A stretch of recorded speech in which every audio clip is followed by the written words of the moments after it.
The mouthpiece of a nation, Holden DePardo.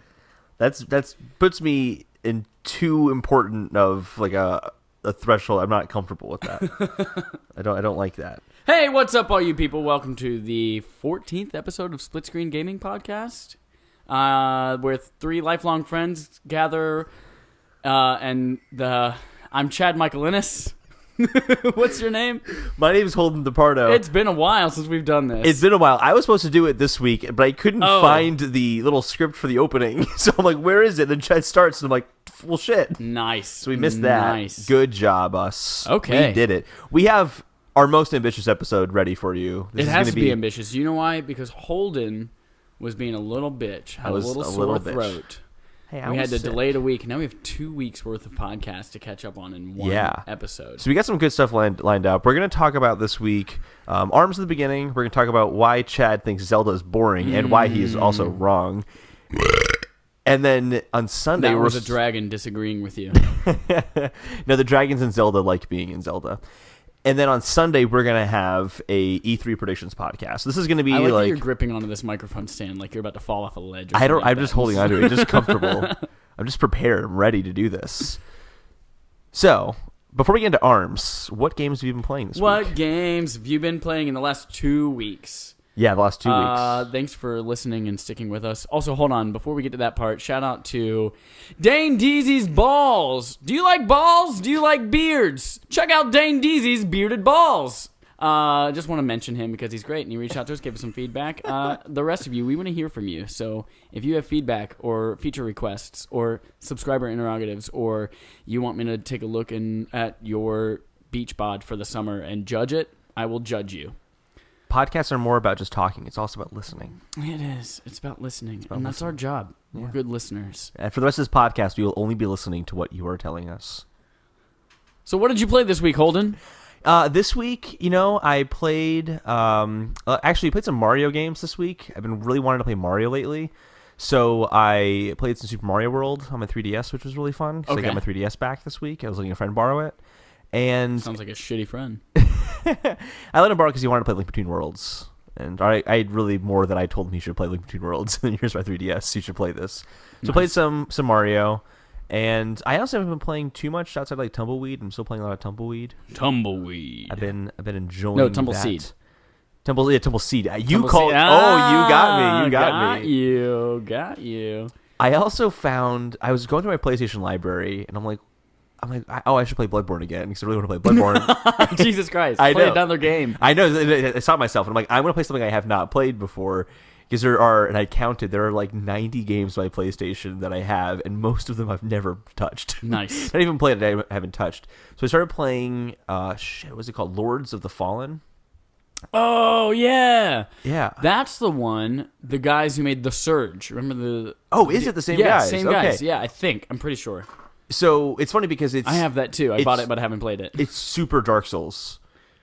It plays almost identically, but it makes me realize how much smoother and how much better the gameplay and how incredible the gameplay in Dark Souls is. Because this is very similar, but it's not quite the same. Like when you go to dodge, he's a little bit slower when he moves left and right and rolling and dodging. So I didn't get the same like feel that I got with the Dark Souls. Yeah. But I enjoyed it enough that I want to kind of keep going and seeing what it has to offer. It's not bad. It is the same studio. I just looked it up. I've heard good things about The Surge. The name is Deck 13 Interactive. Yeah, I think... So, I've been trying not to buy anything except for Overwatch because it was on sale and I played it and I loved it. But I've been trying not to buy anything because Sony announced on June 9th for a month, if you spend $100 in the store, you get $15. Mm-hmm. So I'm trying not to buy anything until then. But I do want to buy and play The Surge.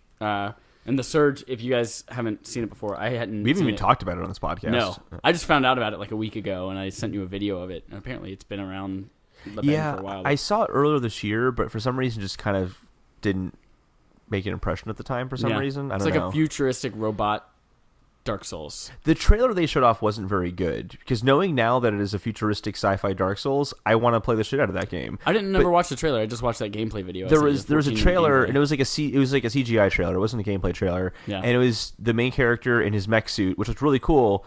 and he was fighting this robot, and I'm like, okay, it looks cool, but it's a CG trailer, which means the gameplay could be like a top-down. Yeah. I have no idea this is going to be. So it just didn't really make a huge impression on me, but it's supposed to be great. Yeah, came out last month. Getting pretty good reviews, so I'm going to look at that. Yeah. So Overwatch. Overwatch, yeah, I played Overwatch. It was free on Memorial Day weekend. I played it for about 3 hours. Joshua talked about how much he loved it, and he was like, damn, I had a really good time with this game. Mm-hmm. And it was on sale for the time for like $38, and I was like, yeah, I'll buy it. It's on sale again, actually. Like, that sale's over, but now it's on sale again for $30. It's $40 right now. $40, sorry. Yeah, so you're wrong. I'm always wrong. Yeah, so I bought that. I'm excited to actually learn and get good at that. But I have a feeling that's going to be a game that I'm going to come back to maybe once a week for 30 minutes at a time. Like, I think I'll play a couple matches of Overwatch tonight, and then I'll get sucked into it and play that forever.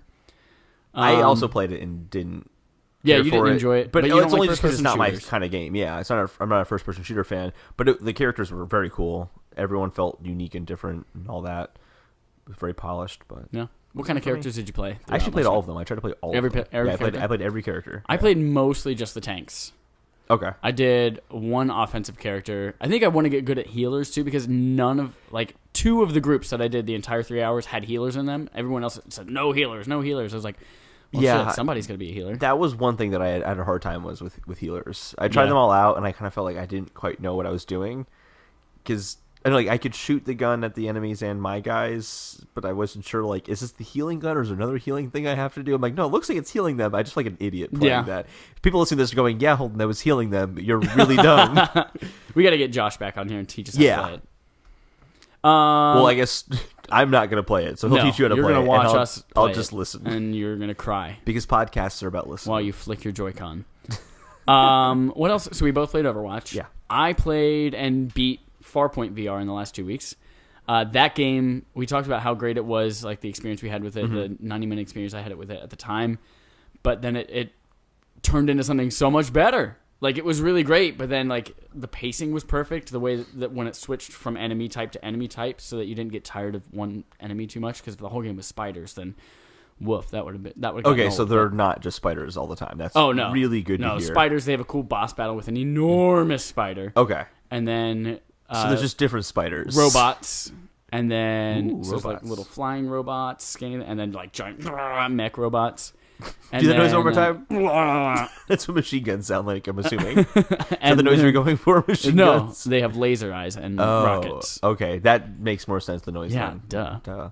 And then there's like an alien race, like humanoid-looking aliens with guns and shit. And they're like the ultimate bad guys. They weren't the ultimate bad guys, but they were like the end game. It was really great. Farpoint VR, totally. If you have a PlayStation VR, this is get the gun. Don't buy it and play with a dual shock. I do like that gun accessory. It's very cool. Yeah, that's the way to play it. And also the story. So when we had talked about it last time, I hadn't paid attention to any of the story, but the story was actually really cool, and I really enjoyed watching all the cutscenes, and I was like super invested in these two people on this planet. That's surprising. It was really good. I don't know. VR stories don't seem to quite be there quite yet, so maybe I should give this game a try. And I'm starting to get the itch that I should get a PSVR. You absolutely should. But I just want to wait because it's still. You just want to wait because you have so much more Zelda to play. No, I want to wait because it's not high resolution enough for me. Everything feels blurry. We'll try it with the PS4 Pro. I've already said after E3, whether they announce a price drop or an upgrade or whatever, I'm getting a PS4 Pro. Okay. So there won't be a price drop. If a price drop is coming, it's next year. Who knows? Didn't even come out a year ago. So they still have to compete with the Scorpio. 3DS dropped its price within 3 months. That's because 3DS That's didn't Nintendo's sell. shitty. It's because don't be mean. Don't be mean. Hold on, let me finish your sandwiches. Shitty. What does finish each other's sandwiches? Oh, Tangled. Or is it Frozen? Sandwiches? It's either Frozen or it's Frozen. Wait, finish each other's sandwiches? Yeah. No, they were singing in a song and they're like, and we finish each other's sandwiches. Oh my god, I was gonna say, or I don't remember. That joke was made, and I can't believe I know this. Was it Annie Hall? No, it was Annie Hall, the classic Woody Allen movie. No, it was from an equally high caliber comedy, Employee of the Month with Dane Cook and Jessica Simpson. It was in there. Jessica Simpson makes that joke. That can't be the first time that came up. I swear that's the first time I've heard it, at least. Yeah, Frozen cannot have ripped off I really Employee kind of the month with monkey I secretly ears. kind of hope they did because I don't like the Disney animated movies that much. It'd be like, yes. You haven't even fucking seen it. So I have shut seen up. Tangled and I've seen Frozen. Aren't they fucking great though? There's only one They're part of so Frozen good. I enjoyed, and that was the snowman really longing to Yes, live in in summer. summer. That Yes. was really funny. That whole musical number was really great. Yeah. But I don't really like musicals. Hi, so I usually. played Overwatch. Yeah. I played This is a Farpoint video game VR. podcast. Let's not talk about movies, Chad. This is a movie podcast, Holden, and you haven't even watched. I can't think of a movie title right now. Most hey, movies. I played VR, Farpoint. I played a lot more Zelda. Which we will talk about when Chad in a little bit. That's our topic of the show. Yeah, Is why I think it's boring. I won't say the words because it's too painful to say. Say which words? That a certain game is boring. Oh yeah, certain game is a euphemism for Zelda, Breath of the Wild. I didn't say that. I didn't say that. I we'll would talk never about say that such a later. thing. And then I also played something else, I'm sure. Played a lot of Pokemon Go still.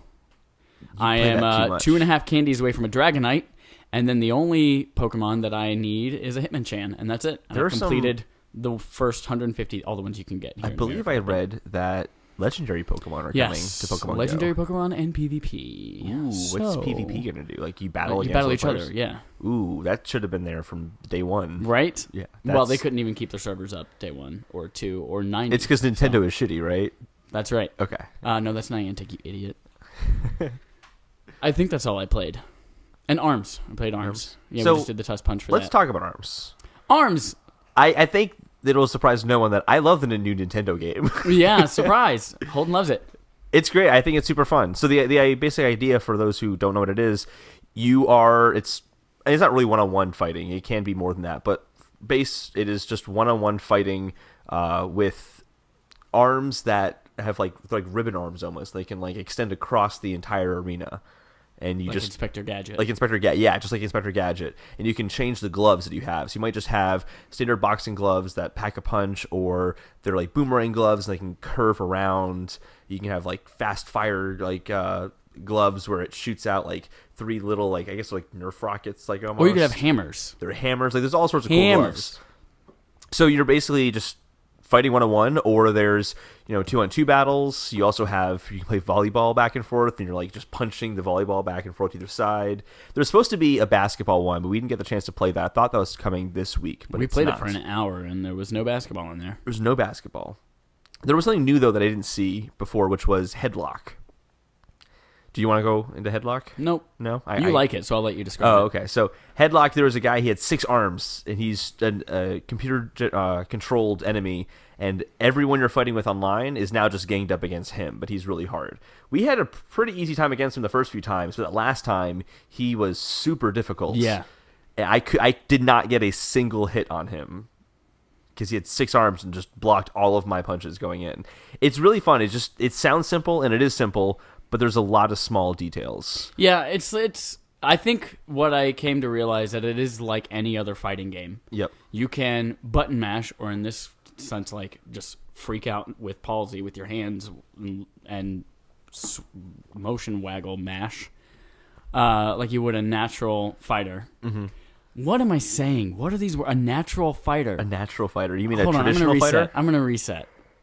ARMS is like a traditional fighting game where yes, you can button mash or wiggle, and you can kind of get through, and it will be fun for you. But then there is a lot of technical skill that you can develop for it as well. There were some people who were very good Yeah, for playing it for an hour. and it's one of those. I think I did not like it. It was fun. It was fine. But it's like Street Fighter or Mortal Kombat for me, where it's like, yeah, I enjoyed playing this for an hour, but I'm definitely not going to spend $60 on it. I already talked on the podcast about how I can't justify spending $60 on a fighting game because I just don't think there's enough depth for me there, and like a lot of that replayability is not something that interests me to go that deep and technical with it. Yeah. But I think my overall experience with this game is that they have some cool characters, it looks like. I'm excited to see those join the Nintendo universe. I like those better than the Splatoon squid people. I think we'll see and these guys like Smash for sure. This would be a very fun game to like play at a Best Buy kiosk for 10 minutes, and I think that's all I need from That it. is low praise. No, I had an enjoyable time. It's one of those things where if I played it at a Best Buy and was like, oh man, this is kind of fun, cool. It's I not might gonna pick that up for a kid. It's not going to sell Switches. No one's going to be like, no. Well, Mario didn't convince me, Zelda didn't convince me, but ARMS, I will buy a Switch now. Well, no, ask Travis Manning out there. Travis, it was his favorite one at the Switchy Reel. He did. He really enjoyed it. I really enjoyed it too. I'm not a big fighting game fan. Yeah. But the motion control set it apart for me. I tried playing on the Pro Controller, and you can do it. It's totally possible. If anything, you're more accurate because you can aim with your joystick as opposed to aiming with the wherever your arms happen to land when you're punching in the air. But I still liked the feel of the motion controls, like, you know, kind of angling both controllers together so that you can dodge. How you kind of twist your arm to make it curve. Like, there were some cool things there I enjoyed, and I know that once I kind of nail those motions down, it will play better. I think, but it was good motion controls overall. It was pretty good motion controls. With motion controls. I wonder if there's going to be like a hardcore fighting game community. Well, obviously it's Nintendo, so there's not really going to be a hardcore community like there would be, unless it's like Smash. But yeah, if there's going to be a community that goes super in deep and like, I'm going to learn every single tiny trick and things like that, I'm going to be like super savant at it, but using motion controls. Because I don't think you can be as exact. Like, it's very hard to be like super precise and things like that with the Joy-Cons versus what I would think you'd be able to do with a traditional controller. So there was one moment where it kind of, and it was pure luck. This is like not me having skill like in any way, shape, or form, but like you went down. We were on a 2-on-2 battle versus another team. You went down, and it was just me against the two people, and they were already really good. And I'm like, I'm done instantly. And I lasted a good maybe 15 seconds against them. But I was able to do it because I was able to block their punches by punching their punches. Yeah. So, and it was able to happen often enough that I wasn't trying to do it because I'm just not that good at the game yet. But I felt like if I did try to get good at the game, I could do that kind of on call, like whenever I needed to. I'm literally punching in the air right now as I'm talking. And it looks unnatural. So that's ARMS. Holden's still sucking that Nintendo dick. I've always been sucking Nintendo stick. And I thought it was pretty fun for an hour. It is. It's a fun game. I'm definitely going to buy it when it comes out. Do you got any news, Chad? Oh, I've got some news. You got some news? Oh, I've got news. I'm going to send news. And nudes if you want them. Contact us, splitscreengamingpodcast@gmail.com if you want nudes. Or to give us feedback. Preferably the latter. Being one of the people that can see Chad right now, you don't want the nudes. Oh, you want the nudes. What did I say earlier about having to take my shirt off? And if we were going to do something, I'd be like, I have to take my shirt off and listen to Kenny Loggins. Oh, if we were going to do ARMS volleyball, I would have to take my shirt off and blast Kenny Loggins. You did say that. Because of Top Gun. So we just got a comment. We got a comment? Yeah, we got a comment on a split screen page? On a oh, shit! During the podcast, too. Hey, guys, hold on. Like, we spoke it, and somebody heard in our mouths from God's ears. That's the saying, right? In our mouths from God's ears. What is it? I can't find it. I can't find it either, but I got a notification about it. You got a notification? I got a notification about it. I'll check my notification center. The Completionist commented on Split Screen Gaming's photo. How nerdy are we? Oh, yeah, our PlayStation E3. Oh, it's just a thumbs up. Oh, my gosh. I know the Completionist. Do you really? No, I don't know him, but, like, he does a... You know of him? Oh, my gosh. No, I talked about him in one of our episodes. Really? Yes, I did. I was talking about how I thought it was funny that he'd been playing Zelda for, like, 300 hours and had only done, like, one Divine Beast or something like that, because he just is trying to find, like, all the Korok seeds and all of the swords and all the armor sets and everything. Yeah. He's trying to complete absolutely everything about the game. He's a pretty big player on YouTube, actually. That's pretty cool. So I see that in the notification, but then I go to the actual photo and I don't see his. He just posted a thumbs up. It looks like. I don't see it. Here it is right here. Yeah, I mean that's the notification, but then if you actually go to the photo itself on our page, I don't see that. Yeah, it's on Instagram. Oh, it's on Instagram. Yeah, but Facebook is linked to Instagram, so it came up on Facebook pages. That's why. That's and so then said fucking someone, weird. Commented, and then yeah. Yeah, cool. That's cool. Thank you, Completionist. I'm sure you don't listen, but hey. Hey, maybe he's going to now. Maybe who knows? Yeah, who knows? Maybe the Pope listens. Hey, Pope, listen. Let's talk. Maybe I have your ear for the next hour. Maybe Donald Trump listens to this. Please put us back in the Paris Accord. Trump, no, you know what? Just don't listen to us. I know you don't think that you're the mayor or the you don't help. What did he say? He said we're not a politics podcast. We're not a politics podcast. It's so funny though. Okay. Oh, Christ on the cracker. It's about Pittsburgh or something like that. Pope, if you're listening, I'm sorry I said Christ on a cracker. Hey, let's talk about news. We're 20 minutes into this thing. We should probably talk about some shit. We should talk about some news. Hey. Do you guys believe Red Dead 2 is coming out this year? Because you lied to yourselves. It's coming out next year. I'm totally bummed about this one. Delayed. I'm half bummed. I mean, it's going to make it better. So yeah, good. exactly. I'm all for delays. It's fun. Spring 2018. And every game gets delayed now. Yeah. The last couple of Rockstar games got delayed as well, right? Yeah. I think GTA 5 was definitely delayed. Yep. Yeah. So this is the trend for all my news stories. They're basically all delays. of them are some sort of delay of some kind. So Red Dead Redemption 2 is getting delayed. Yep. We also have that Nintendo's online service is getting delayed. Yep. The beta's still in the summer, still going to happen during the summer, but it won't be released until early 2018. Or I think they just said 2018. What did they say? I think they just said 2018. They just said 2018. It's great. So fall 2018. December 31st. A year and a half after the Switch comes out, it finally gets online. No, so it'll have a beta. It'll be free. So I guess the good news here is it's going to be free longer. Free longer, yeah. And they went into some details on what's going to come with your, was it $4 a month or $20 a year? There's an $8 for 3 months, but no one's going to do that one. And you're basically going to get a free, a Nintendo Switch games collection where you can get older NES games. And they've so far mentioned Balloons, which is the one everyone was asking for. Balloon Fight. Oh, sorry, Balloon Fight. Yeah, everyone loves that Balloon Fight. And they're all NES games. And there's a plethora of Mario Brothers games available on the Nintendo Entertainment System. So you have Mario Brothers 3, and then the all-time classic Dr. Mario, which is everyone's favorite Mario game. It actually wasn't bad. Isn't it just Puyo Puyo, like that kind of style? Did you ever play Dr. Mario? I know of it. I played Dr. Luigi. That's a thing? It's a thing, yeah. Okay. It's a Dr. Luigi game. Yeah, so it is the same thing as Dr. Mario. Games like Balloon Fight, Super Mario Bros. 3, and Dr. Mario. They're all going to be NES games. They said in the future we might consider putting Super Nintendo games. They'll put Super Nintendo games there eventually. When they initially announced the service, they said it's going to be one game a month, and you can only play it during that month, and then they switched the game. Mm-hmm. This looks like it's going to be an ongoing collection that you can play for the lifetime of your subscription. Yeah. Some other things that you get with the service is you obviously get online multiplayer.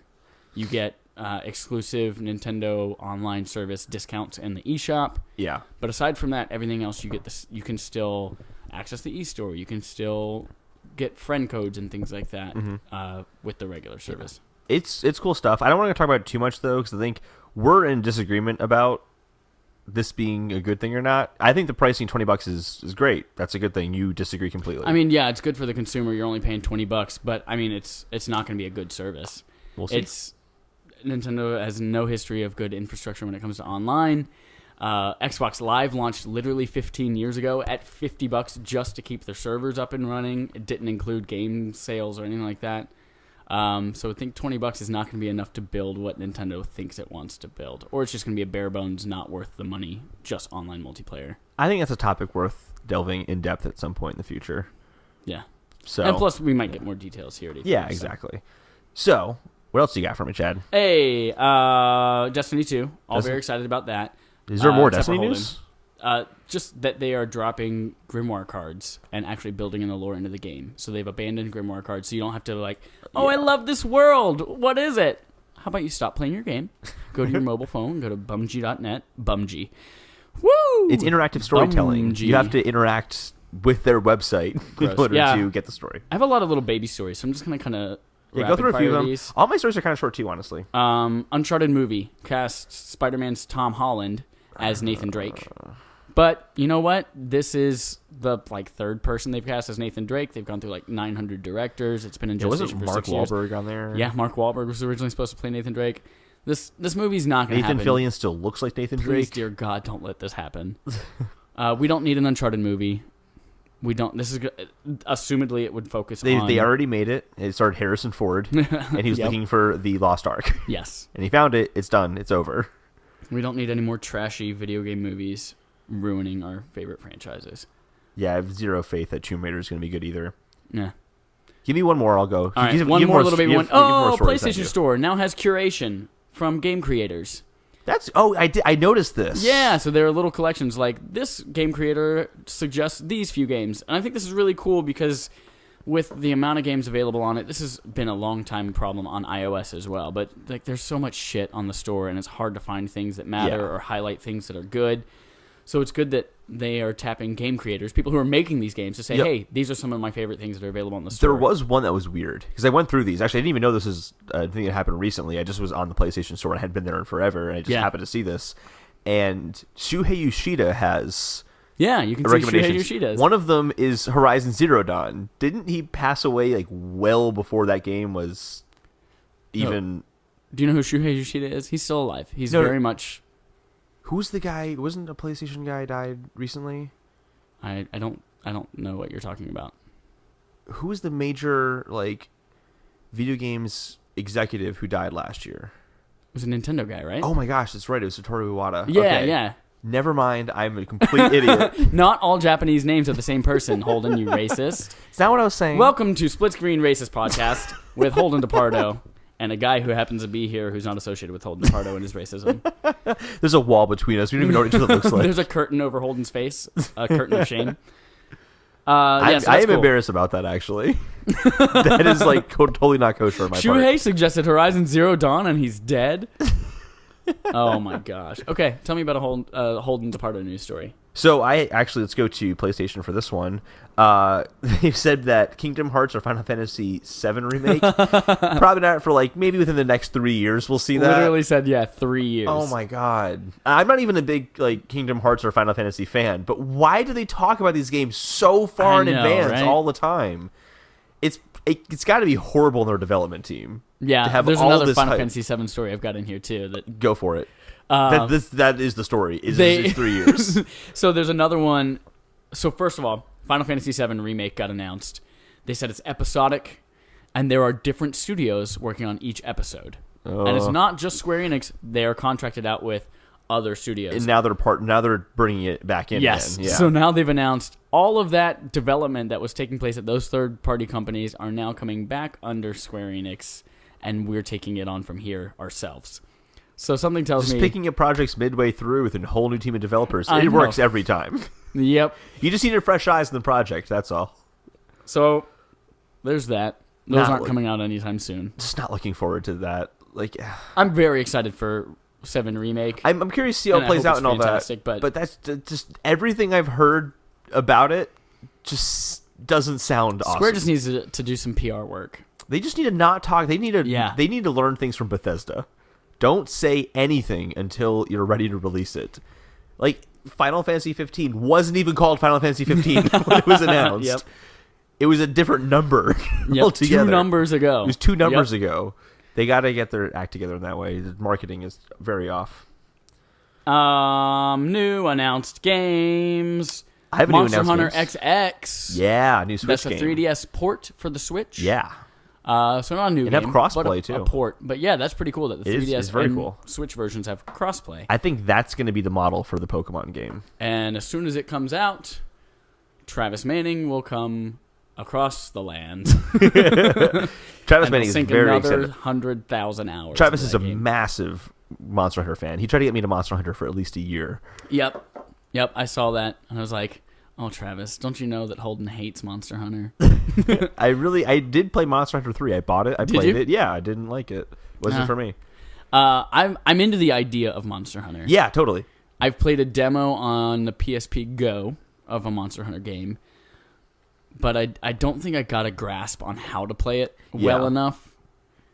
Well, I just remember thinking, this is so cool. I'm fighting this monster right now. And then like 15 minutes later, I'm like, okay, I am fighting this same monster still. I don't know if I'm doing more damage to him. I don't know if I'm doing this right. And then eventually, I just never went back to that monster again because you fight something for a half hour and it doesn't die. You just kind of stop. It's just not worth it at that point. Yeah, like your wife. Fight your wife for half an hour and she's not dead. Jesus. Just stop it. I feel so much better about everything I've said in this podcast now. Oh man! Hey, another new game, Far Cry 5. Yes, we just both watched of us the trailer. have never played a Far Cry game before, but we're both very excited about Far Cry 5. It looks pretty cool. It looks pretty cool. It does. Thematically, it is set in America. It's Montana. Montana, yeah. Set in Montana, and it looks to be a kind of cultish, very. It's a religious cult, for sure. Yeah, it's a religious, like super Christian cult. Yeah. That seems to go a little bit haywire and They crazy. seem to have like taken over this town. Yeah. Basically. So it looks I'm interesting. Very interested in that. That looks super cool. Something that we didn't. At least I saw. I know you didn't see it because you just saw the trailer right before this podcast. But there are these like character vignettes that they kind of showed. So there was in the trailer there was that priest in front of the church with the shotgun. Like, there's this little like maybe 3-minute scene of just like him inside that church. There was the girl in the bar. They show her kind of talking about why she's upset and what's going on in the town. It basically seems like there's like the religious groups taking over the town, and there's like a group of people in revolt against them. That's awesome. So it sounds like it's going to be fun, and it looks really gorgeous. Was Far Cry 4 only for PS4 and Xbox One, or did that also come for 360 and PS3? Because I know Far Cry 3 came to both generations. Oh no, Far Cry 3 is only the older generation. Then maybe Far Cry 4 was for both generations. There was one of these that was not designed for next gen. Far Cry 3 is one of those that I'm waiting. I have it on PS3, but I'm waiting to pay for it again on PS4 because I really want to play it on my PS4 because I don't want to plug in my PS3 again. Yeah. So yeah, Far Cry. Super excited. I want to see more about it. Both of us about are saying, you know what? We own Far Cry 4. We might download it again and play it. Who knows? After I beat Shadows of the Fallen, or Lords of the Fallen, I'll play that. Speaking of paying for a game twice, another game coming out, Dragon's Dogma Dark Arisen Remake coming out for PS4 and Xbox One. And I'm totes excited about that because we were literally just talking about this with Jesse on the podcast. We were. What was Dragon's Dogma again? Dragon's Dogma is the action RPG that came out on PS3 a while ago. And I was like, I played the demo of it, but then I was so excited, and then the game came out, and I bought it, and I never touched it. And I made the joke that, man, if it came out on PS4, I would love the opportunity to pay for it twice. Now I'm going to pay for it twice. They listened to the podcast. They did. I got oh, by the way, two more stories. Release dates on those. Far Cry 5 coming out February 27th, 2018. Which I think I called. You did. Well, I think you said March. I said it would come out in the Horizon Zero Dawn timeframe. I don't remember those exact words. Okay. Well, I was very close. It's like February 28th. So if I said March, I'm happy with that. That's a good guess. So I got two things. Two more left. So to go back to that delay trend again. Yeah. Beyond Good and Evil 2 will not be at E3, but it has been confirmed. Are people still fucking talking about this game? Yeah. It has been confirmed it's still in development, so it's not like it's. This is another one of those games that has been like, hey, we're gonna pretend. Are you guys interested in this game? Hey, it might be coming out. Well, apparently, hey, you guys want to look at this picture of a pig? We're hinting at something. They've been doing that for 100 years. Well, apparently the reason that they've been kind of keeping it under the under guys for a little while now is that it's going to be a Switch game. Switch exclusive? At least a timed exclusive, but it'll be a Switch thing. Where are you getting this information? And that's been... I haven't seen anything about this. You haven't seen anything about this being a Switch game? No. You've not seen anything about Beyond Good and Evil 2 being a Switch game? Most of the time I just see Beyond Good and Evil and I throw up and pass out for a second and then I move on to So you only read the headlines like an American. I played Good and Evil, Beyond Good and Evil for like 10 seconds and I was like, meh. To me, this is... the only reason this is an interesting story to me is that it's like a lamer version of Half-Life 3 in terms of it's like, is it ever gonna come? Like people are really hyped about it. No one's that into it. No one cares about this game on any level. But like there are some Half-Life people 3. who do. There are some people who do. There's some people who really care about that game. Oh man, some people have their priorities wrong. This is not going to be at E3, but I still think this is going to be No offense to coming. those of you who are very excited about Beyond Good and Evil 2, but there are better things out there. You guys. There are actual games you can play that have been released and talked about by companies. I got one more, and then I think you can just take it from there. New game announcement happened today. Did you happen to see this new game announcement today? Need for Speed Payback. Oh, I saw a tease for it. There is a new Need for Speed game coming out. A Ni no Kuni for Speed? A Ni no Kuni for Speed. New Need for Speed game coming out. It'll be on Xbox One, PlayStation 4, and PC, and coming out on November 10th. And basically, it's just another one of those open world Need for Speed games. Is what it's just like. Another Need for Speed. Another Need for Speed game. No, but it's been several years since they've released one, and I think they're keeping to the same roots of like Most Wanted, where it's that open world style, but they've apparently put a lot of time into how customizable each car is. Did you see that Aaron Paul Need for Speed movie? No. It was trash. I saw it. I'm so sorry for you. Why did you see that movie? Because I love Aaron Paul. Did you ever see that? There's like a mashup, and it shows Aaron Paul. Spoiler for Breaking Bad series finale. It shows Aaron Paul driving out of like his like the end of Breaking Bad is the beginning of Need for Speed. Yeah, he drives away from like being imprisoned, and then it just cuts Need for Speed. He's driving in a supercar out of the way. Yep. It was awesome. Yeah. All right. I've got two. Number one, Xbox Game Pass is live as of yesterday. It is. That's their kind of Netflix. Yeah, service will launch for non-gold members June 1st. So that is the $10 a month. You get a selection of 100 games that you can download and play. That's really exciting. I really hope that does well and people use it. It includes things like all the BioShock games, Mad Max, Halo 5, Borderlands, NBA 2K16, Gears of War 1 through 3. Like, this is really exciting shit. Like, honestly, Halo 5, Gears of War, those are the games that you're like, I want an Xbox to play these games. $10 a month, do that for right? $10. Yeah. That's so awesome. It's a great deal. I bet any money Sony is going to take that idea at some point. Yeah, we'll and see. they should. We have an E3 predictions podcast on Sunday. It won't happen that soon. But it won't we'll happen see. that soon. There's a 14-day free trial. So if you have an Xbox One, that's good. 14 days of free games. And lastly, on my nose. On your nose. You guys, it's been a day.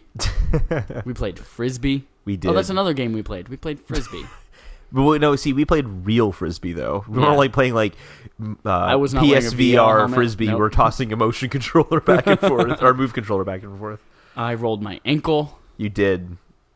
You were being a total pussy about it, too. You cried, and like Jesse and I had to come over and like console you. And we agreed we wouldn't talk about that on the podcast, and that's very offensive to me. PlayStation 3 has ceased production in Japan. I saw that article, and I literally thought the website messed up and loaded an article from years ago. I couldn't believe that it's just happening now. No, it is just happening now. Sony had always talked about PlayStation 3 being a 10-year console. And they lived up to that promise. And yeah, just over 10 years, 10 and a half years. Great generation of gaming. Lots of great exclusives.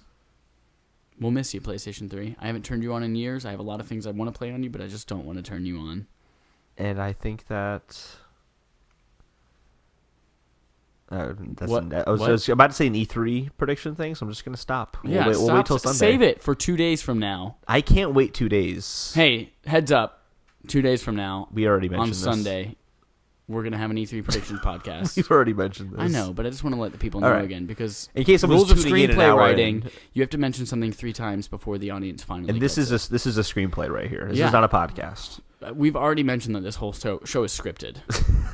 I'm reading off a script right now. Yeah. Racism written in from the beginning. Domestic abuse. Sunday we have an E3 predictions written podcast. in from the beginning. We're going to talk about our predictions for each of the 3 big conferences: Nintendo, Xbox, PlayStation, and then we'll have predictions for the third parties as a whole, because all the goddamn third parties all have their own fucking conference now. Because even Devolver Digital has a whole press conference. What the hell are they going to talk about for an hour and a half? Find out when we predict it. I love there's still like a PC conference, though. Who hosts the PC conference? There's a PC gaming conference. Who hosts that, though? Does like NVIDIA get up there? I don't know. Does, probably Dell like get up some there? nerd. The CEO of You know what I'm Microsoft down is with, up there? though? I am down with companies who hire actors to do their press conferences. No, they're always so bad. Oh, Aisha Tyler?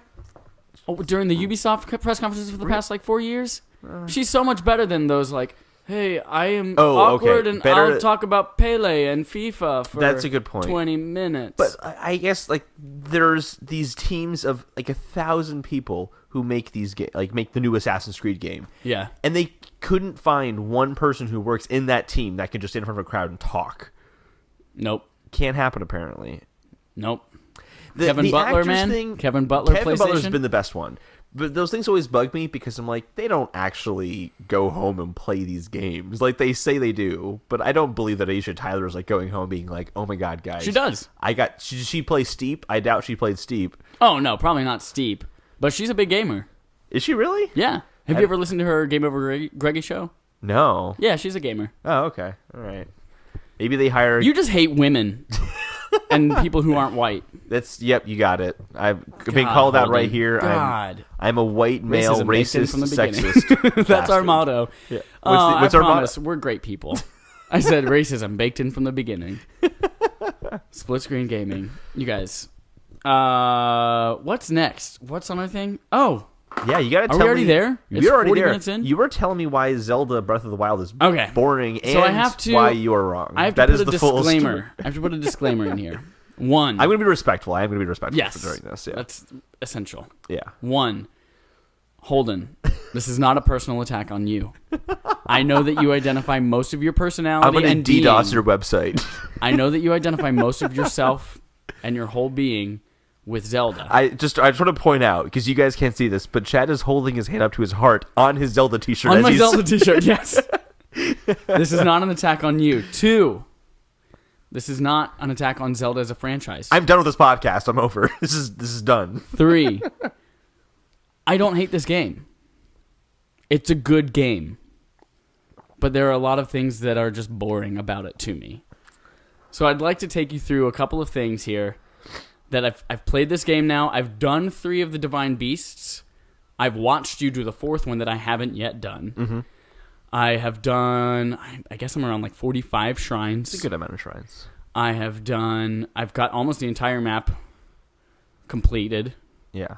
So that's where I am with the game. I've seen you fight the first stage of the final boss, so I feel like I have a good understanding of the game as a whole.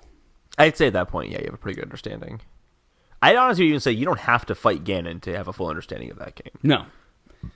So here's my kind of impressions of the game. Yeah. The game itself, very, very good at the, oh man, what's that? I'm going to go check it out. Ooh, it's a shrine. Let me get this shrine. Oh, I can kind of see a weird looking mountain over there. What's over there? Ooh, there's a cool little treasure chest on top. And if I beat all these goblins, then there's a cool treasure I can get. Ooh, that's a cool looking dragon over there. I'm going to go check that thing out. So it's very good at that and getting me to explore this world. Yeah. But then it falls short. One, yeah, there are 120 shrines, but most of them are incredibly simple.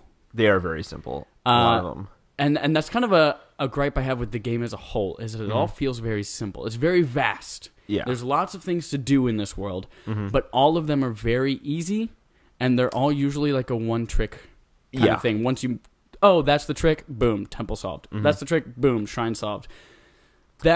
Or even like environmental puzzles, like getting to some of these towers and things like that. They're all not very complex. I would definitely agree with you. There are certain towers you go to and it's like, okay, I really do have to think about how I'm supposed to approach this one. Oh, sure. Like, you have the one with the malice. There's the malice everywhere, and you had to like find the beam to like lay it down so you can walk across it and get to the tower. Like, there are some that are kind of challenging, but you're totally right. You'll come to a shrine, and it's like, ooh, this looks interesting. This is a cool puzzle.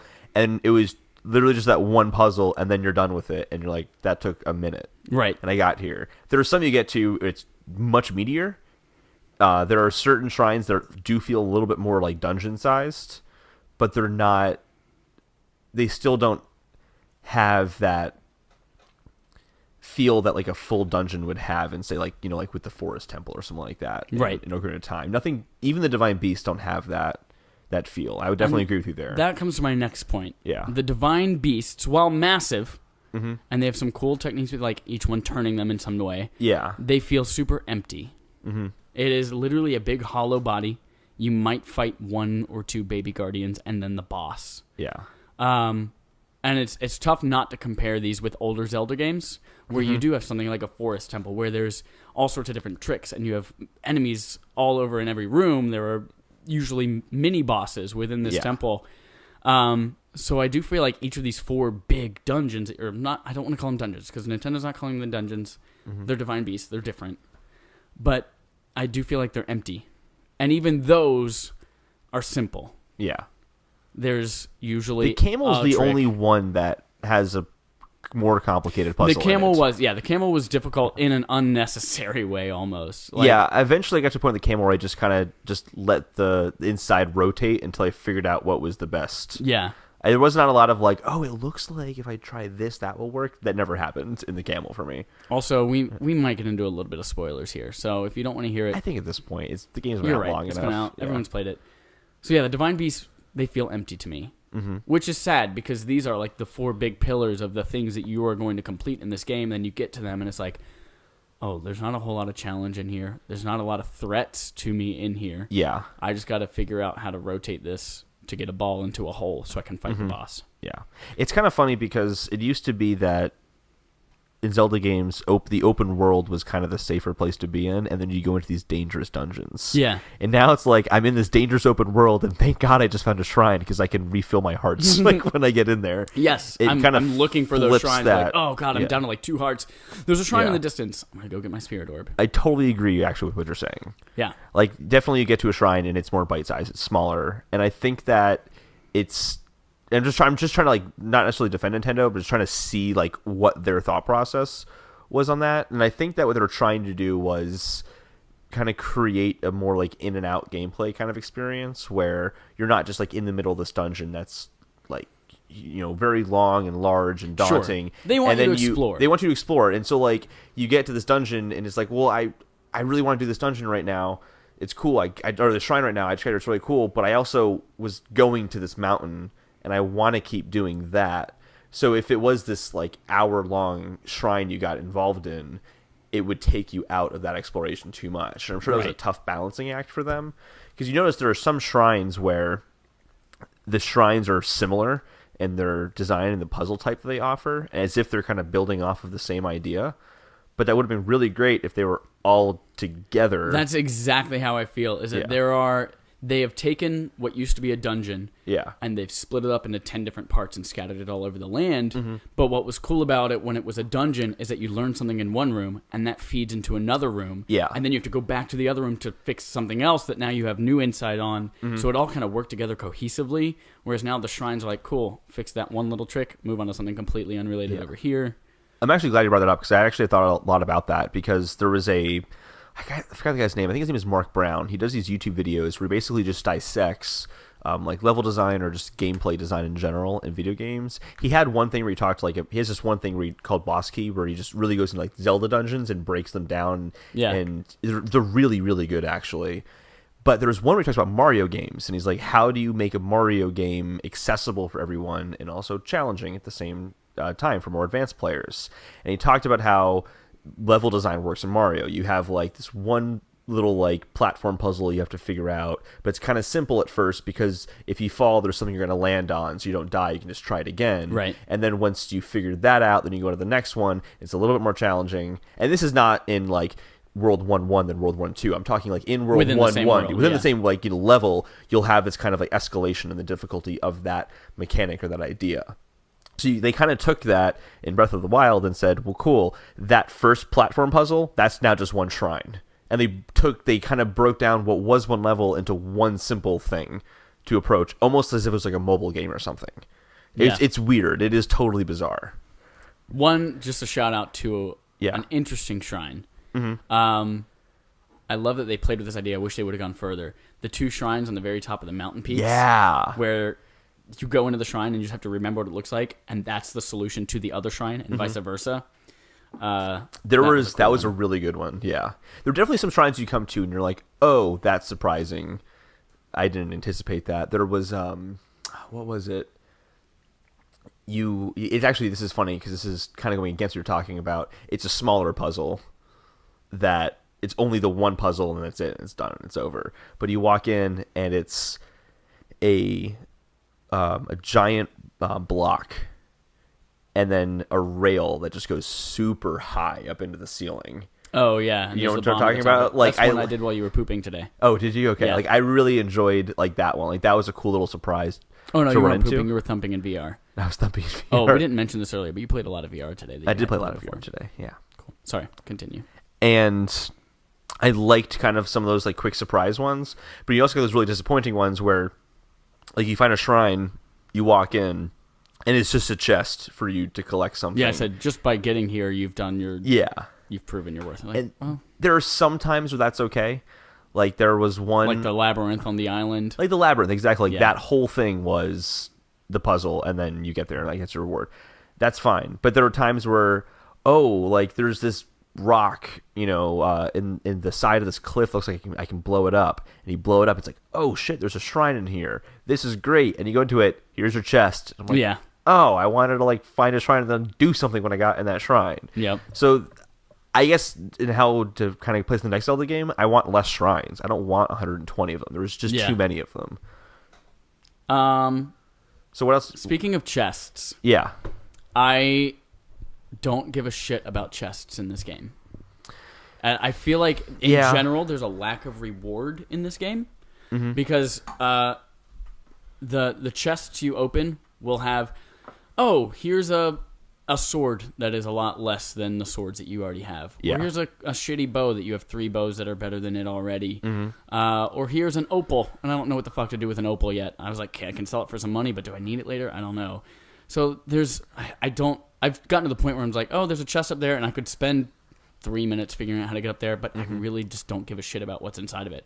I could get rupees, and then using those rupees, I could go get a great fairy, but then I'll need 100,000 something, and I don't really care about that. Yeah. Because even that's just kind of upgrading my armor a little bit at a fairy. So, in general, I feel a lack of rewards, and I miss... When you opened up a treasure chest in any previous Zelda game, there's a moment. And then you pull out a cool new weapon, and you use that weapon, and you have, like, a map that you're finally like, great, now I know my fuck way around this dungeon. Yeah. They were always rewarding. There was something cool in it, or a key that you had been like, God, I can't believe I finally found this key to let me into this boss room or something like that. And they were always rewarding, and I miss that sense of reward. I totally see where you're coming from, but I do disagree, and only, I think just because of how deep I am in the game. Sure. Where I, like, totally their treasure chest I'll see, and it's like, yeah, that's far off. I'm not going to do that. I will come across another treasure chest later on at some point. They're all over the place. What I'd like is that like right now I'm in a side quest where I'm trying to, there's this kid in Hatena Village that just wants me to bring him weapons and show them to him because he thinks they're cool. Yeah. And I can't find a frost spear anywhere. And when I open a chest and find a frost spear, I'm going to be so excited. But then what do you get at the end of that? I mean, you show him all these weapons for what? I've completed so many side quests that end in literally nothing but a thank you. Like, why? They give me a camera and like, take pictures of all of these 400 things that you could take pictures of. I'm like, why do I want to do that? There's no reward to it for me. I think that part of it is like the camera ones. Those side quests exist to teach you how the camera works in case you hadn't figured it out yourself already. There's also, but why like, do you want to take a picture? So if you take a picture of, say, like right now, I am trying to find acorns so that I can level up the tunic that I want to level up, right? I have to find 30 acorns. I'm like, fuck that. I'm not just going to look around for acorns forever.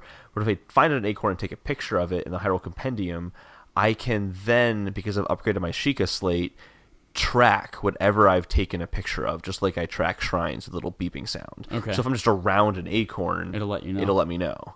So yeah, I guess that's good. So that is useful. So like right now, I'm trying to find a frost spear for that kid. If I had taken a picture of a frost spear, this would have been so much easier, but I didn't do that. So now I'm like just wandering and like hoping at some point I find a frost spear. I just feel the payoff is just is not enough for the hardship you have to go through to, there's an acorn on the ground. Let me take a picture of it so that I can track some more acorns so that I can then get a little bit better armor. Yeah. Like a little bit higher defense. So I think there's like different levels of the side quests. So there's the side quests where it's like really simple stuff, but there are also these really big side quests. Did you get to the homeowners side quest at all? Did you find that one? I honestly have stopped talking to people. Okay. We'll get to that in a second too. Okay. There's one side quest where the farther you go into it, you literally start to make your own town in the world. And you're like finding people within other towns and telling them about this town you're making and having them come over and offering something. So eventually you get to a point where you'll have a guy in that town who can help you fix certain weapons. So like if I break my Hylian shield, I can just repair it from him and get my Hylian shield back again. So there are like in certain side quests are bigger things that are gonna like help you out. It just depends on the side quest, and like some of them are, I need 10 crickets. And those ones aren't super rewarding outside of getting some rupees, but rupees are so easy to get anyway that there's not rewarding. But there are definitely side quests where you get big stuff out of that. So the NPCs are not a fan of, though. No. So that's another thing is that I don't know anyone's name in this game because other than the traditional Zelda, like Legend of Zelda characters like Zelda, Impa, Ganon, Link, you know, because I don't care about any of them. Yeah. They have really thin personalities if they get one at all. But most of them, I've gotten so tired of talking to people because I talk to them and then I mash A for about 10 seconds while they go, "Are you the Link? Is that a Sheikah Slate?" Every fucking person in this whole world says that for the first 10 seconds of our conversation. It was like, yes, please somebody get on a horse and tell the rest of the world so I don't have to listen to this for 100 years that I've been alive now. So they all start with that same conversation, and then they don't have any personality at all. They're all exactly the same. They're just like, "Oh man, I wish I had a boyfriend, but I'm a girl pirate." And that's it. So can I answer your question? Yeah. Because again, I'm not going to disagree with you here.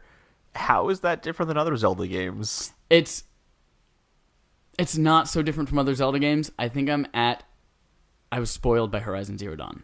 Okay. That was one of my absolute favorite things about that game is every single fucking person in that game was so fleshed out, and they were all such amazing, and the voice acting helps, but they were all completely unique, and they all had these long backstories that you discovered, but I think I was spoiled by that. And I think a little bit of this game, I went into it with, like, there's no way I could come out of it thinking, it was against it. Yep. That, Horizon Zero Dawn being part of it.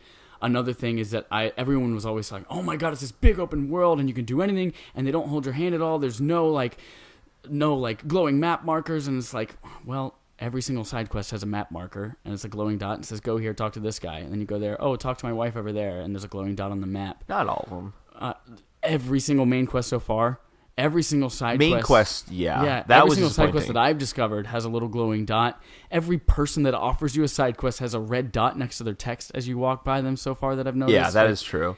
So I'll give you an example of quests that don't tell you like what to do. So there was one, I was in the Faron Woods. I was in Faron Woods, I believe, around there. And did you ever meet Cass?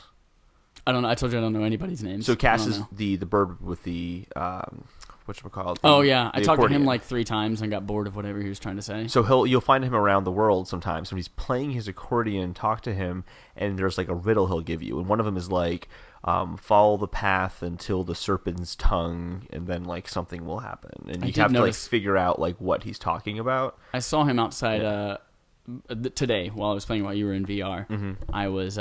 I walked by him and he had a little red dot next to him. And I was like, I don't even fucking care anymore. So I just kept walking. I didn't even talk to him anymore.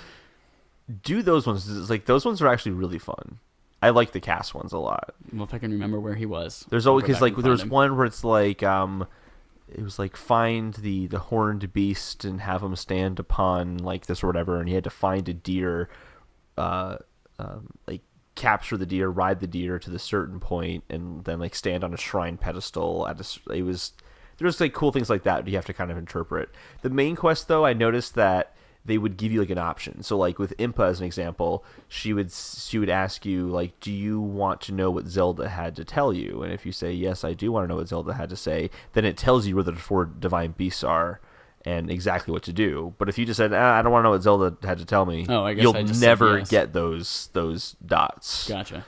So I think that what I noticed is that if I went into it with a completionist mentality of like, I need to do these things and hear what everything has to say, then it did hold my hand a little bit more. It just kind of depended on what your answers were to certain questions. Sometimes too, I noticed that people will respond to me differently depending on like what I'm doing. So like, do this is really funny. Go into one of the stables or into like one of the inns and take all your clothes off and talk to someone while they're sleeping, and they'll freak out and they'll be like, "Why are you talking to me while I'm naked? Or while you're naked?" Or if you go to Beetle And did you ever see the beetles that are like on the trees you can grab? Did you ever see those? If you grab one of those and then go talk to Beetle, he'll be like, "Oh my gosh, you have like an electro beetle? I've been looking for an electro beetle," and he's really excited about it. You won't even get the option to buy things from him because he'll be so excited about your beetle, and you can give it to him or not give it to him, and there's a reward for giving it to him. So it's kind of like, and kind of going to the whole like you don't want to talk to NPCs. By talking to the NPCs, you can kind of find little things to do if that interests you, and it sounds like it's not interesting to you. Maybe. Yeah. So like I guess my question for you then would be, it all depends on what the reward would be, because so far I've just been burned by so many quests that I don't even care enough to do these side quests. Yeah. And I could go on about like what certain small things are going to be useful. I won't bore you with that right now. But I guess I'm kind of curious because it's not that you don't like the Zelda franchise. I know you like the Zelda franchise. Like I think we both think that Link Between Worlds is the best 3DS game. Best 3DS game? Yeah. Yeah, maybe. I haven't put a whole lot of thought into that, but maybe that might be it. It's up there for sure. Yeah. So I know you like the franchise. It's not like I do. Zelda I like the franchise, and I hater. enjoy the game is super polished. Yeah. It plays really well. I guess what I'm trying to find out is like how does this sit with other Zelda games for you? Like how does this compare? Oh, this is the first Zelda game that it has been a chore to finish. Really? Yeah. Like I've told you at several times, like, I'm gonna power through the Zelda game because everybody fucking loves it, and it's been such a I know that I'm in the minority on this one, but other Zelda games I've always been like, oh man, that's super cool. Oh man, I can't wait to find out what's in this next dungeon. But now it's like, oh well, that dungeon was empty, and I guess the next one's gonna be that way too. But that's another thing I have to do on my way to Ganon, or I don't have to do it at all. So I am curious what you think of Hyrule Castle. Yeah, I've heard that is like the one thing in the game that is kind of like a traditional Zelda dungeon. Yeah, I think Travis and I were talking in our spoiler chat about how the next Zelda game, we want dungeons like Hyrule Castle. You kind of approach it from any angle you want to, and there's no like, you got to do these 5 things to get to a certain point. You can just go to that certain point. You just have to figure out how to get to that certain point. Yeah. That's what I want to... That's what I want to see out of all future dungeons going forward. Because I agree... burping a lot. The Divine Beasts are really cool. Like I enjoyed like getting to the camel by riding the seal up to him and shooting the bomb arrows at its feet. Like that was all really fun. But I'm now playing Majora's Mask because I've never played Majora's Mask all the way through before, and those dungeons are amazing. Yeah, they're still better than Breath of the Wild dungeons by a long shot. And to be frank, Breath of the Wild is still my favorite Zelda game. Sure. But the dungeons are definitely the weakest part of that game for me. One last thing. Yeah. To round it out on everything about this game and why it's boring. To me, the combat and the lack of enemy diversity. Yeah. I feel like I'm always running into the same 3 enemies, whether it's a moblin or the lizards. Yeah. Or the little guys who jump and disappear out of the air. But it's always the same few types of enemies, or the baby guardians. Yeah. And then the combat itself isn't very difficult at all. No, like it takes about maybe 5 minutes to master. Once you figure out how to really properly, and it actually took me longer than I thought it would. There's a point where you can just start doing flurry rushes on any hit that comes after you. Fighting normal enemies. Yeah. I found, without even knowing that the perfect dodge existed. Yeah. That was still like super, just by dodging or jumping, running around behind them, sneak attack, things like that. I would kill them and it wouldn't be any issue at all. When you do finally master that perfect dodge, like I fought Waterblight Ganon, it was my first beast that I did, and it took me like 20 tries. I'm like, what the fuck is going on? And then I happened to be Z-targeting him because I was dodging a lot, but Horizon Zero Dawn doesn't have a lock-on or a target of any kind. You're just kind of freeform throughout the whole battles. So I was dodging a lot, and I was fighting him, but I wasn't Z-targeting him. And then I was Z-targeting by accident, I guess, once, and I did a perfect dodge, and the Flurry Rush thing popped up, and I was like, oh. And then I did the Flurry Rush, and took like a quarter of his health out, and I was like, oh. If you do these perfect dodges while you're Z-targeting, then these guys go down super quick. And then the next 2 bosses were super quick and easy because of it. The bosses are too easy. Lionels are the hardest enemy in that game, hands down. Lionels I have not fought as, like in the very beginning with the Waterblight game, you have to get the thunder arrows in order to, the lightning arrows. That's the only Lionel I've come across so far. Okay. And that's the one where like I was the very first thing I did in the game, so didn't have enough equipment, any good equipment. So I haven't actually fought a Lionel yet. Lionels are as a competent person. Coming from someone who plays Dark Souls games, they're hard. Yeah, they are hard. At this point, I've fought them enough that I know how to flurry rush them properly, but they are hard. That was one where I did try to fight him for a good and I was doing the same. I was dodging. I was like, I know I've seen Holden do a perfect dodge before, and I was dodging out of his, but it didn't happen. I wasn't de-targeting, so. But I died on him about 30 times, and then I realized, I could also just stealthily walk around while he's doing this and just gather the lightning arrows that way from trees and shit. Yeah. So that's what I ended up doing. Yeah. So I guess I'll find a couple of those and see if those give me a challenge. But in general, the combat isn't difficult, and then now that has led me, and I again don't see any reward from it. It's not like they're dropping rupees. They'll drop occasionally. I'll come across a weapon that might be better than the one I have, although most of the time not. And so that has led me to try to just fight as few things as possible on my way to wherever I'm going. If I pass through a group of enemies and they all start fighting me, I'll just keep running. I have enough stamina to do it, and I'll just keep running. And because the only thing that comes from that fight is my weapons break. I'm like, well, I'll keep the weapons that I've got for now so I can use them on real things that matter. So I'm discouraged from fighting. Yeah. So that's, in general, why I find Zelda boring. I don't enjoy the combat too much. The dungeons and shrines are either way too simple or they're empty. The NPCs all say the same fucking shit for the first 30 seconds while you're talking to them, and I just have to mash that button to get through it. And then, generally in the game, there's just been a lack of reward for me. Treasure chests don't mean anything. Shrines, you get enough of them. Like, do I need another heart? If I'm perfect dodging all this shit, do I need another heart or more stamina? So that's why I find Breath of the Wild boring. If you disagree with me, which I'm sure every single one of you do, go ahead and send us an email. We're going to get DDoSed. We are. We're going to get get DDoSed. Yeah. House of Cards style. Spoiler. And we'll be excited, like, oh my god, we have so many people coming to our site. So what are your thoughts on all of that? No, I mean, I don't disagree with you. And I guess the best way to explain how I don't disagree with anything you said and still think this is my favorite Zelda game is that every time I played a Zelda game, I would always just say, fuck the story, like, fuck whatever's happening. I'm just, like, this is what I'm doing in the game, and I will kind of create my own little thing, like, I have to beat the army that's in the, in the Gerudo, or in the Goron mines right now, so, like, I'm gonna go run to the Goron mines, and, like, and I wouldn't, like, pay attention to, like, I have to collect these 3 items in the game, I have the sword, and, like, I was just kind of in my head, my imagination as a kid, just kind of make my own thing as I went along. Sure. And this is the game that it's easiest to do that with, because you can just ignore the story so much, and when you do kind of get into a Divine Beast, because it's like a little bit more barren and empty, I don't feel like I'm being, in terms of like my imagination and what I want out of the game, I can kind of control that a little bit more. And it seems really weird as an answer. Does that make like any sense at all? But like, I kind of get it. So like, here's something ridiculous. I think back to this when playing Breath of the Wild sometimes. This is one of the dumbest things I do as a kid is I'd play Zelda games and in my head imagine that the enemies were chasing me the entire time. So like, I would just be like running from like, I gotta get to the castle quickly, because if I get into the castle then they won't get me. So like, that was like part of the story for me, and I just had this own thing happening.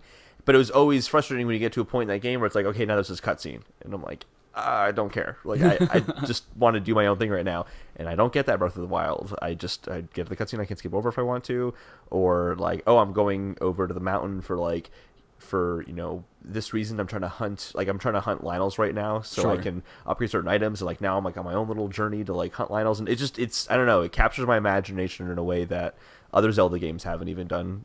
And I can see how this world kind of lends itself to that. Yeah. How vast it is and how many different areas and types of things there are to do. Still to this point, I actually just checked it before the podcast. I put 215 hours into Zelda, which means I haven't been playing it too much lately. I really played it for like a solid month and a half.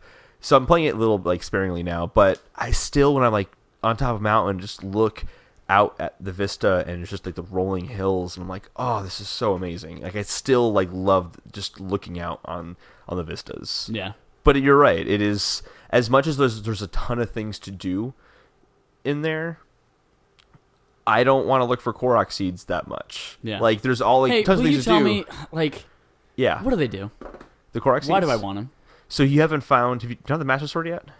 No, that's the next thing I'm going to do is get the Master Sword. Then do you want me to tell you? Because you're going to find out. Is it related to that? Okay, it's not related. It's not related to the Master Sword, but like in the vicinity, you'll be like, oh, this is what Korok seeds are for. Yeah, don't tell me then. Yeah, but there is another thing. Like there is a very legitimate reason to collect the Korok seeds, but after a certain point, that legitimacy kind of goes away. Without going too much into spoilers for you, I feel like that was the ultimate in laziness. We're gonna put 900 of these things in the game. Yeah, but you literally don't have to do anything. Oh, there's a rock there, and I pick it up. So no, or I'm learning to love the Korok seeds a little bit more. Oh my god, I had that reaction at first because the majority of them are just like, oh, pick up this rock. But usually it's like a rock on top of a mountain that you wanted to get on top of the mountain anyway.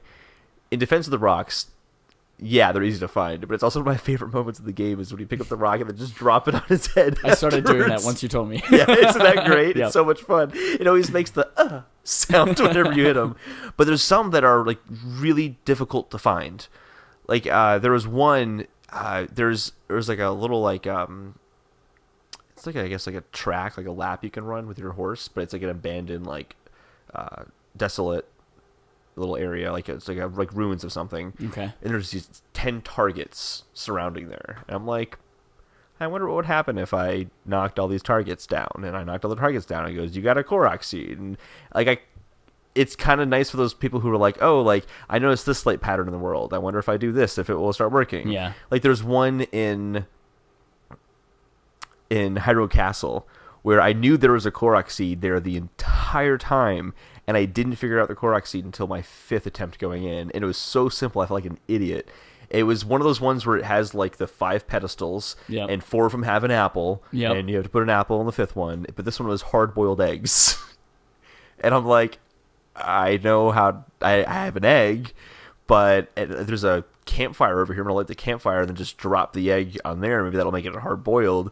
And that didn't work. It just made it a flamed egg or something like that. So it's like, and I'm like, oh, I'll just come back to this later on. And then eventually realized the little pedestal is warmed water. So I can just put the egg in it. Like, so there's kind of like small things like that I appreciate. But again, that's not going to convince someone who already found putting an apple down interesting. It's just it's still going to be boring to that same person. So that's why I find Zelda boring. And that's why I find it fascinating, just because Chad finds it boring. You find it fascinating mostly because it's all in your head. Yes. Awesome. So we had some subscriber interrogatives. Oh, that's right. Subscriber interrogatives is like, what do we do next in this show? We haven't done it in 2 weeks, and I've already forgotten. Do we have? Because mine shows none. I have one. You have one? I just didn't write it down. Well, hold on. I'm sorry. How am I supposed to plan? Tell me. So... our subscribers' question. Oh, our subscribers' Yeah, our subscribers' question is, what has been announced at E3 that we never heard of again? They don't necessarily care about. We were like, that was kind of cool. Why didn't that not get talked about? So it's been announced before. It's been announced before, but we haven't really heard about it like too much since. It might not be like something you're super looking forward to, something you might not ever do, but kind of like, why haven't we heard about that? Not necessarily vaporware, but like... Yeah, it can be vaporware. That's fine. Because I guess mine I'm thinking of is totally vaporware. Mine is Deep Down. Yeah. Okay, that's a good one. It wasn't E3. It was the PlayStation 4 reveal event. I think that counts. I meant E3 in a very vague sense. Deep Down looked super cool. It looked like a kind of Dark Souls-like game, 4-player co-op, fighting big monsters in a dungeon of sorts, and it had some cool-looking magic stuff.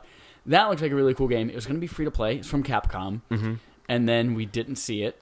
And a couple years later, they're like, oh, it's still coming, and it kind of has changed course a little bit, and it's a very different game.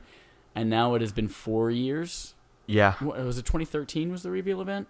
Early 2013, yeah, January, February. Yeah, it's been 4 years February 2013, yeah. And nothing on this game. I remember that was one of the games, too, where you saw the graphics of the time, and you're like, whoa, this is like what next-gen graphics are going to be like. And that's why I was so excited to see it. But like now that Dark Souls is out, I don't know, because that's just the only reason that game existed or looked cool, because Dark Souls didn't exist yet. Right. Well, Demon Souls did. That's why I think I was excited, because I'd played Demon Souls. But it hadn't existed yet on a next gen console though, so that's why that seemed exciting. It's like, well, while we're waiting for Dark Souls, I will play this because this will be coming out this year. Right. And it didn't. What's yours? Illumiroom It was not a game. Oh, the Xbox. Yeah. I always thought projector to kind of extend your screen around the whole. It was such a cool idea. That was a cool idea. So like the idea is like if a bomb went off, it would project some like cool lights and stuff, but also project just your living room back onto the living room again. That way it could like ripple the living room with a bomb or something like that. It was such a cool idea. It was one of the things where I'm like, yeah, that seems like tacky, but I can totally see that being, once you have it, you can't not have it kind of things in games. There is, I super, super wish that like HomeKit and smart accessory stuff takes off, because Philips Hue has some of the coolest integrations. They do. Like seeing the Hue camera, whatever's on the screen, kind of your lights change that color, things like that.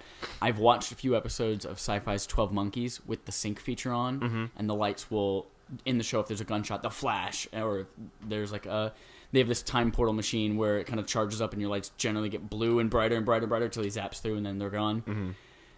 Ryse on Xbox 360 or on Xbox One has Philips Hue integration. Oh, really? As you're playing the game, the lights will change along with the game. That's super cool. So that's kind of like a poor man's version of Illumiroom. But that's one of the things where if I ever get an Xbox One or maybe a Scorpio, who knows, after next week, I would love to try out Ryse. Even if the game itself is not that good, I just want to play. I mean, Sci-Fi's 12 No, knowing that, I now want to try Ryse. Yeah. Because that just sounds fun. Does Gus have Ryse?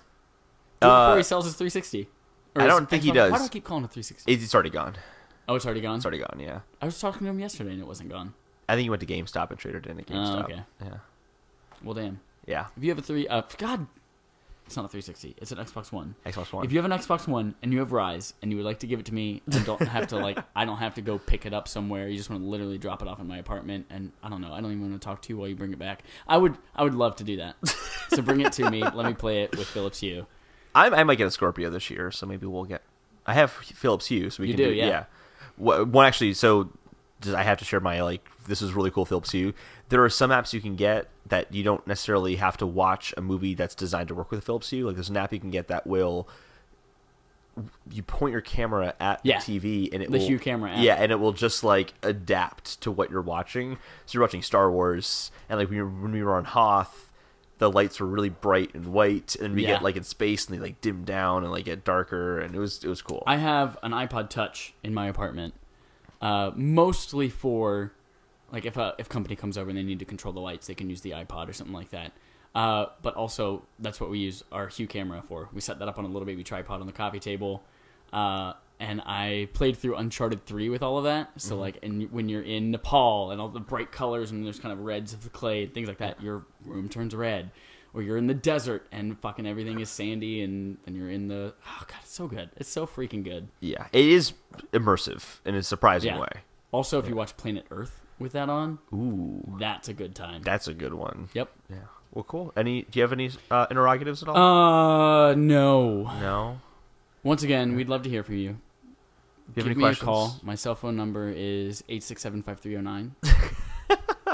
If someone did have a question and they wanted to email us, where would they email us, Chad? splitscreengamingpodcast@gmail.com. Same one we mentioned earlier where I'd send you nudes. So, Yep. Yeah.